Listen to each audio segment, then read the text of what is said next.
Нэвтрүүлгийнхаа төгсгөлийг би ямар нэгэн асуулт асуухгүй л дээ. Магадгүй миний асуугаасаа гэсэн таны бас хэлхийг хүссэн тийм ээ. Үлдсэн зүйлүүд болох юм тийм. Яг ер нь бол түүхийг бид нэр юунд ашиглах вэ? Хэрэгтэй мүү үгүй мүү гэдээ бас нэг хаяаныг сонсогддог байхгүй юу? Тэгээ яг тийм хүмүүс цөөхөн л дөө мэдээж. Тэгээ ер нь бол тэрэндээ бас жоохон тодорхой хариулт авцсан дээр юм шиг байна. Тэгээ түүхийг бид нэр ерөөсөө л ирээдүйн сайн сайхан хөгжил дэвшлийнхээ төлөө л ашиглана. Түүх бидэрт яагаад хэрэгтэй гэхээр бид нэр өөдрөг итгэлтэйгээр урагшлахад хэрэгтэй. Дээр нь алдаа эндэгдэл гаргахаас сэргийлэхэд тэр түүхийн сургамжууд нь хэрэгтэй.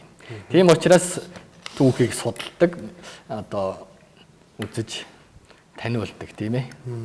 Тэгээ ялангуяа одоо Монгол үндэстэн бид монголчууд бид хин юм цаашдаа яаж явах юм гэдгээ бол ерөөсөө түүхээсээ л олж харах учраас хүүхдүүдтэй нэг багаас нь үзүүлж харуулж боломжоор таниулаарай. Тэгээ нэг сайхан боломж нь бол энэ хүүхдийн баяраар тохиолж байна. Тийм болохоор төрийн түүх юм үзээ тийм ээ. Дээрээ ирж үзээрэй.